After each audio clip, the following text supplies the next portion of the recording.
Hey, what's up everyone? This is Anthony from Anthony's Customs, and for this review we are looking at the SH Figuarts Son Goku. Finally! We've been waiting for this guy for ages, and we finally have the plain old normal Goku. And it lives up to everything we wanted. There are a couple issues, I'll point those out as we go, but still, gonna say right off the top, great figure. Super happy. Just a quick look at the box if you care about that sort of thing. We have Goku on the side there.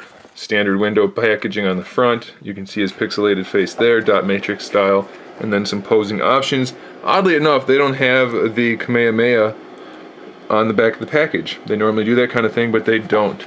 Alright, so let's set this aside and talk about what most people are curious about, and that is whether or not the orange on this guy's clothing matches the orange on any of the other orange outfits in the line. So let's do that.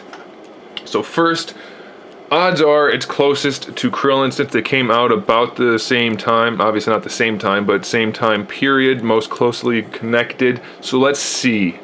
Krillin is darker, significantly darker.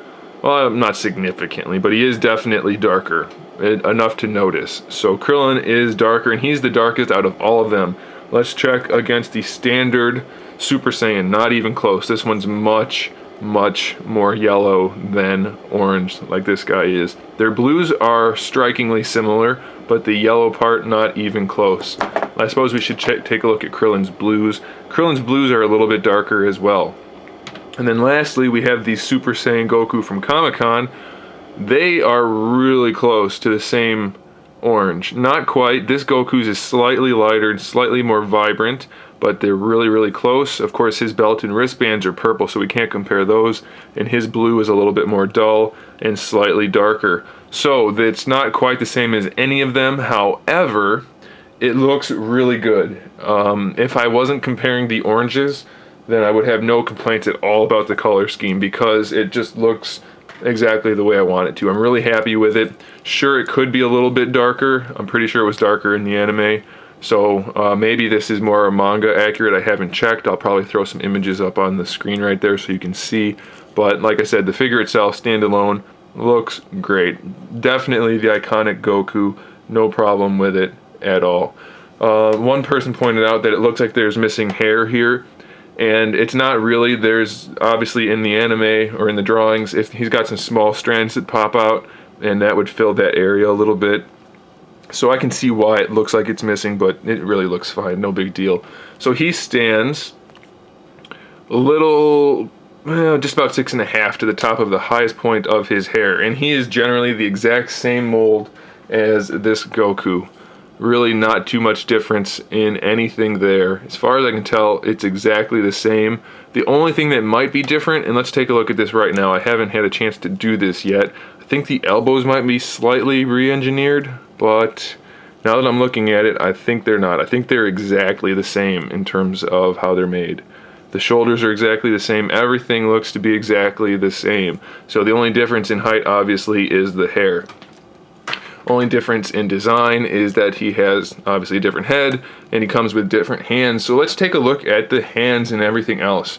We already saw this, the energy blaster, the effect parts that he comes with. Really good idea. It looks good. Not executed as well as I would have liked. The paints are good. It's kind of a whitish clear color and then it fades out to blue, so that's nice. I like the sculpt.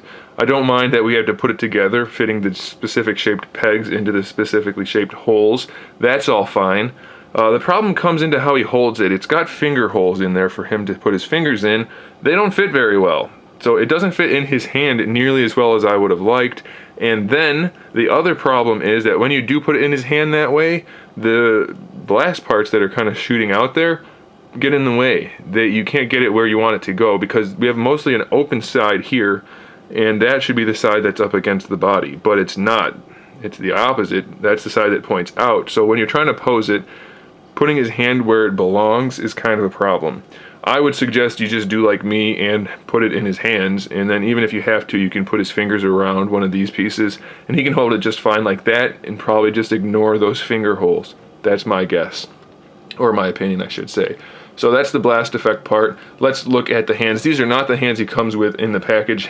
He comes in the package with his fist hands. Of course, we need fist hands. They are nicely shaded, really nicely sculpted. So we have fist hands. We do have the Kamehameha wave hands like that. Again, really nicely sculpted. All of the hands are shaded nicely. We have the open palms for blast effects or whatever else you want to do with that. Nothing new yet. He does have more hands than every other Goku. I don't think Super Saiyan 3 had all of these. I just reviewed it, but I don't remember. So then we have these hands, so more posing options. And then, we're not done yet, we have 2 more palm hands. I'll just dump it all out. 2 more palm hands that are just like this, standard karate chop, or whatever you want to do with that.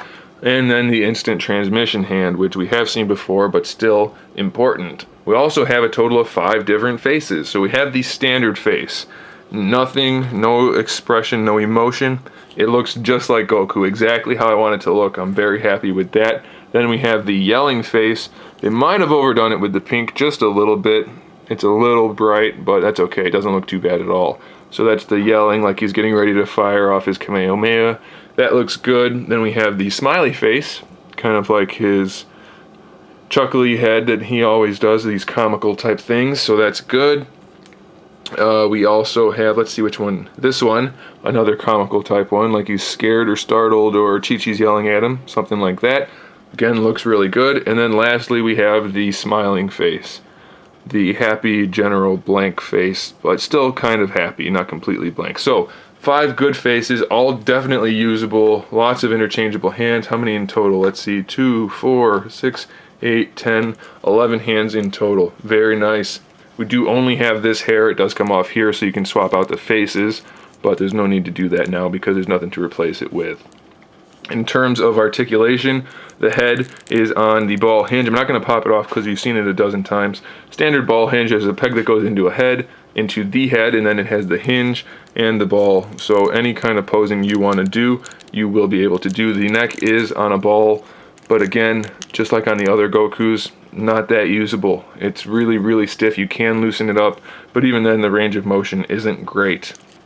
The shoulders have a ball peg that goes into the torso. That cup thing just kind of hides it a little bit, so full posability on that ball peg. And then we have a ball hinge for the shoulder, and the sleeve is on a ball peg that connects to the shoulder itself, so you can pose that around to hide the articulation really well.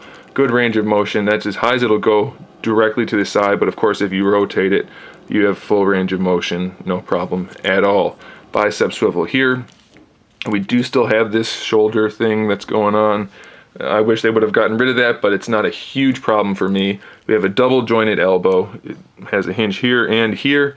Still doesn't have the greatest range of motion, but definitely enough. It's about 45, so that's all right. We have a ball hinge. This is the same type of hinge that we see in the neck. So we have a peg that goes into the hand and then the hinge that can swivel around. So good range of motion for that. For the torso, we have the expandable torso. So we have just a ball peg in the upper torso. Really good range of motion. And it's all the way down right now, so really good range. And then if you pop it up, we have even more. So posing this guy will not be a problem. That belt is a separate piece and it hides the articulation. So again, posing this guy, no issues at all. It's going to be great. The hips are ball pegs that are hinged, so you can drop the hinge down and then you can move the leg around on the ball peg, and that gives you a really good range of motion for the hip. Goes out to the side. Not perfect splits, but pretty close, so that should be fine. So you have the ball peg there, and you can see the socket for the ball peg. It'll move around on that, but then you can also swivel the thigh around on top of that as well. So you get extra range of motion for the legs. Same old knees. They didn't update the knees, unfortunately. They're a little bit ugly, but they do get the job done, and they look good from the side. Just a little bit ugly from the front. Again, though, I think I can live with it just because of the range of motion, and the sculpt is still top notch. And then we come down to the ankle, which is still just a double ball peg, which is still really limited, so that's disappointing. You can get the foot to do a little bit of an ankle rocker, but not a whole lot. Bringing it forward, almost impossible. We'll do it on this one. That's it. That's as far as you can bring the foot forward. It goes down a little bit more than forward. It's a little disappointing. And then we do have the toe hinge. You can rotate it if you want to, but I wish they would update the ankles on Goku. It's still a great figure, and it's not too problematic, but that's an issue. So the ankle pegs are an issue, the shoulder cups are a tiny issue, and the lack of the neck posability is another slight issue. But again, none of those are like big deals. So you still have a really great Goku. And if you haven't seen my other videos, if you look around on eBay, you can find some Dragon Balls that are really close to the right size, and you can give them a Dragon Ball and just really set the figure off. It's a great figure, 100% recommend it. Really no complaints, just those few tiny issues, and that's about it. Oh, and then, you know, the issues with this thing, but once you get imposed, which I'll do another one real quick, another charge pose, I don't know. It looks really, really good. So again, you guys are gonna be happy with this guy once you get him. You're probably not gonna wanna put him down. You're gonna wanna keep playing with him and getting him into a nice pose.